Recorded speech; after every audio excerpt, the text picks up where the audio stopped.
আব্দুস সামাদ ভাই, যিনি মোমবাতি প্রতীক তথা বাংলাদেশ ইসলামী ফ্রন্টের মহাসচিব, গতকালকে একটি ইনস্ট্রাকশনমূলক পোস্ট করেছিলেন যে জোটের সিদ্ধান্ত যেন মেনে নেওয়া হয়। এই পোস্টটাকে ভিজিট করতে গিয়ে আমি ইন্নালিল্লাহ পড়তে বাধ্য হয়েছি, কারণ স্পষ্টত এখানে ফুটে উঠেছে ইন ফিউচারে সুন্নিয়তের পলিটিক্যাল ডিস্ট্রাকশন, মহা বিপর্যয়, বিপর্যয় না মহা বিপর্যয়। জোট হওয়া ভালো, কিন্তু জোট যদি আরো বড় ফাটলের কারণ হয় তখন ওই জোট কিন্তু আর বিপর্যয় থাকে না, ওটা মহা বিপর্যয় হয়। এমন একটি চিত্র স্পষ্টত ভেসে উঠেছে। কোনো কথা নয়, আগে আসেন দেখি, তারপর বিবেচনা করবেন, বাকি কথা পরে বলছি। আসেন দেখা যাক। এটা হচ্ছে আমাদের মোমবাতির প্রতীক শ্রদ্ধাভাজন নেতাজির প্রোফাইল, এবং এই পোস্টার জোটের সিদ্ধান্ত বানানটা ভুল। জোটের সিদ্ধান্তকে সম্মান করুন, অসৌজন্যমূলক আচরণ থেকে বিরত থাকুন। খুব সুন্দর একটা পোস্ট। এইখানে এই নিউর মধ্যে দিলাম প্রায় 1000-এর মতো কমেন্ট। আমি সব কমেন্ট পড়াও সম্ভব না, পড়তেও পারবো না।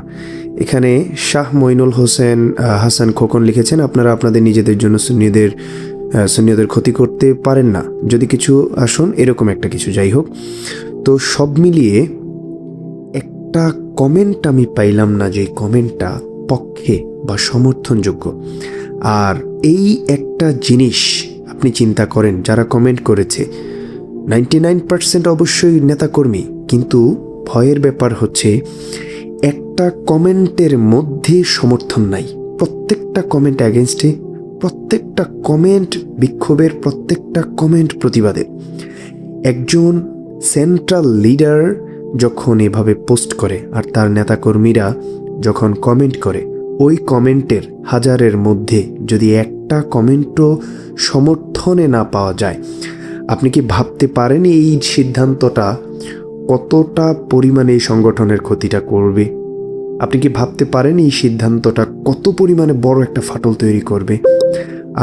আমি বলতে চাচ্ছি না যে তিনাদের ভুল হয়েছে, কিন্তু আমি এটা বলতে চাচ্ছি তিনারা ডিসিশন নিয়েছেন, জ্ঞান গর্ভের মানুষ, নেতা, অনেক অবদান আছেন তিনাদের, কিন্তু এই ডিসিশনটা সুন্নি জনতা, নেতা কর্মী সবাই ভেবে নিচ্ছেন যে এটা কল্যাণকর না, অকল্যাণকর ডিসিশন হয়েছে।